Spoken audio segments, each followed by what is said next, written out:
Kamusta mga koys? Bali ngayon is mag-change oil tayo, no? First time natin na mag-change oil ng motor.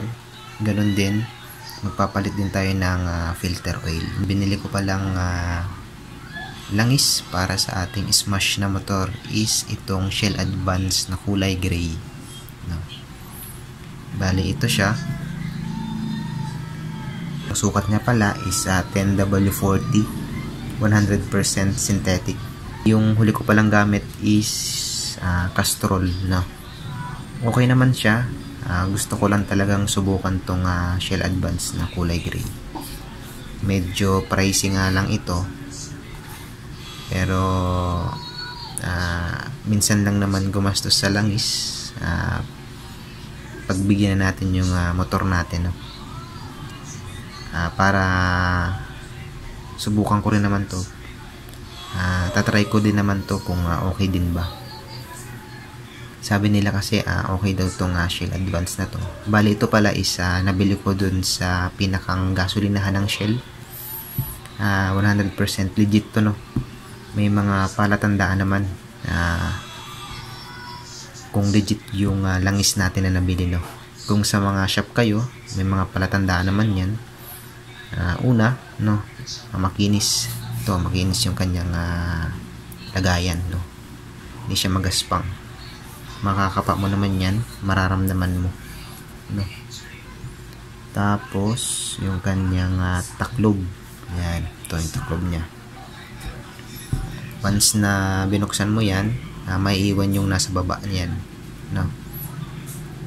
May iwan yan. Then yung kanyang taklob din is hindi siya ganun kagaspang. Makinis siya kapag inano mo, medyo makinis siya. Then yung kanyang sa baba naman, yan, may date siya. Yan, yung pinakang date nya, no? Then ganun din, once na ito, napipil off to, peel off natin siya. Ito, yan, nakita mo yan, no? Madali lang siya i-peel off, no? Ibig sabihin na legit yung langis na nabili mo. Hindi siya mahirap i-peel. Yan, diba? Yan.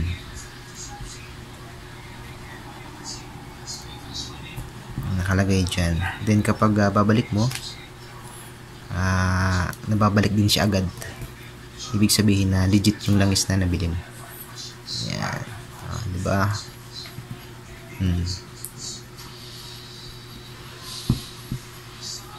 Pakinis siya, pakinis. Meron pala siyang code. Yan, dito natin siya ipipil, no? Bali mamaya ko na lang siya ipipil para makita yung pinakang code niya. Ito pala is 1 liter, no? Since magpapalit tayo ng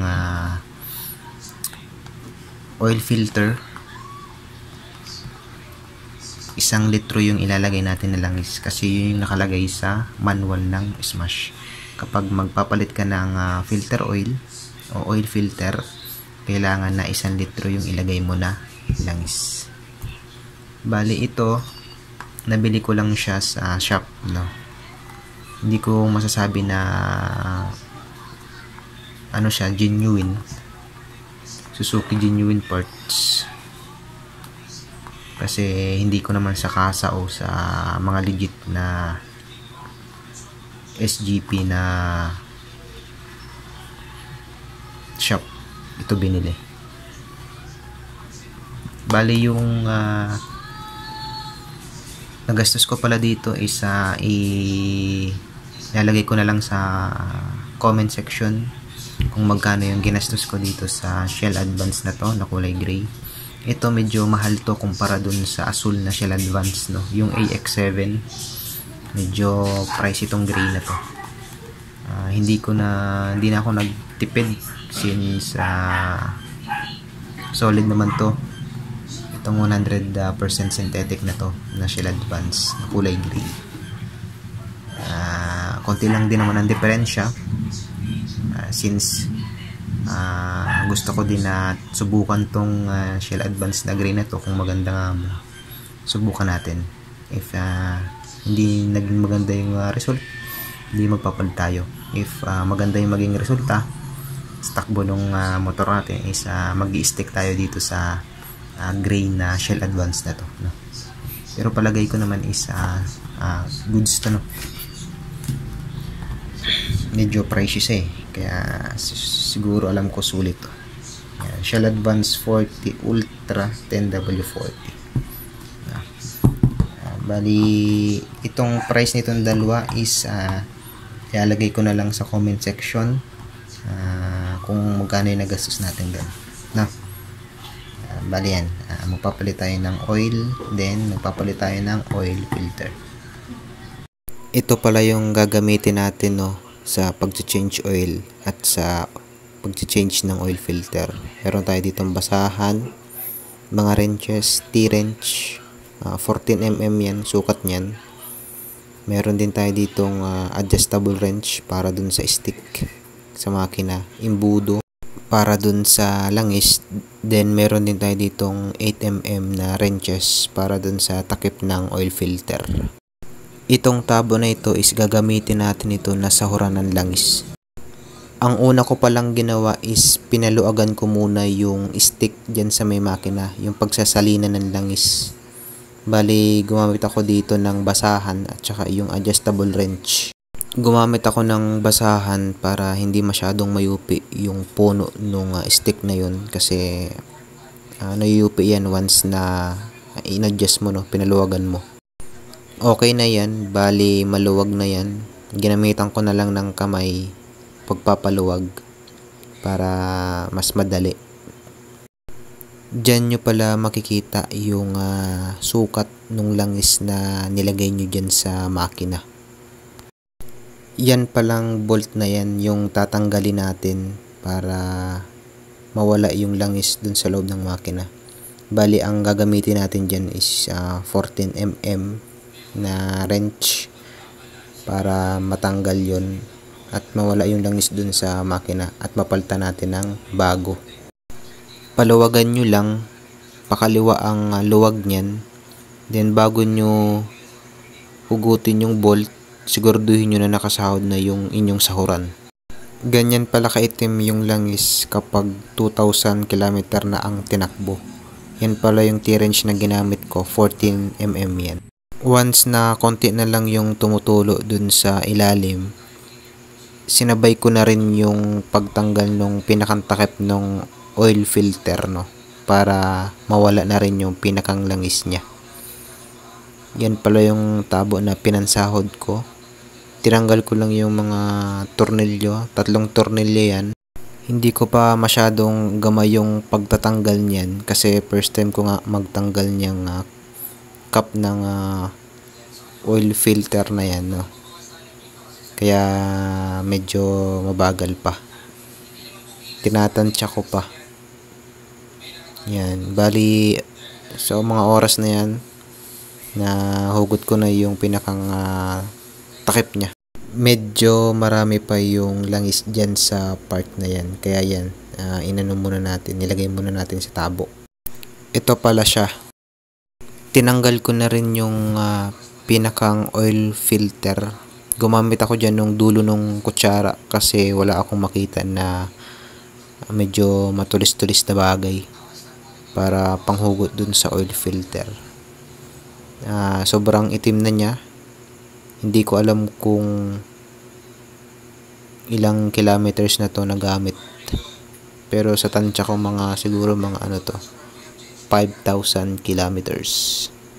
Sobrang itim, kaya yan, hindi na pwede yan. Medyo tinagilid ko nga pala yung motor natin para matanggal yung natitira pang langis dun sa lagayan ng oil filter. Pinunasan ko din yan para matanggal yung excess na langis dun sa loob at para wala nang matira na langis dun sa loob. Yung tabi din is nilinisan ko para once na nilagay yung pinakang takip niya is malinis at saka maganda, no, maganda tingnan. Bali, ito pala yung binili kong bago na oil filter. Nilagay ko na siya. Sa paglalagay niyan, madali lang naman ilagay yan. Ipapasok mo lang yan. Tapos yung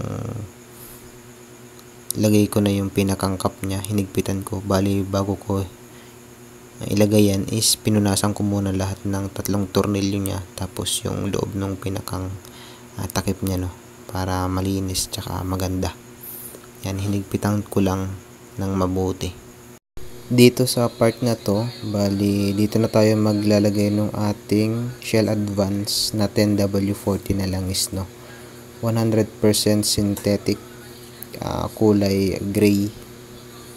Naglagay tayo dito ng imbudo para hindi mataktak o masayang yung langis na ipapasok natin doon sa loob ng makina. Pinunasan ko pala ng mabuti yung imbudo na yan para walang kahit anumang tubig o mga buhangin na pumasok dun sa ating makina. Bali, tinakta ko na yung langis dyan. 1 litro yung ating ilalagay sa makina. Since nagpalit tayo ng oil filter, yan naman talaga yung nakalagay sa manual ng Smash. Once na nagpalit ka ng oil filter, automatic, hindi ko alam pero depende pa rin. Pero ang nakalagay talaga dun is 1 liter. Sana maging hiyang itong Shell Advance nito sa motor ko para ito na lang yung gagamitin ko na langis. Dito na tayo mag-i-stick, no. Mahirap kasi kapag papalit-palit ng langis. Baka maapektuhan yung makina ng ating motor. Yun. Sinalpa ko na yung pinakang stick niya. Then, tinignan ko kung mayroong tagas o wala, no. Okay naman. Dito pala is tinadyakan ko lang to ng 5 beses para mag-circulate yung pinakang langis niya dun sa makina. Hindi ko pala alam, naka-primera pala yan yung time na yan. Tapos saka ko pina-start. Bali, ito pala yung kanyang tunog nung pina-start ko na.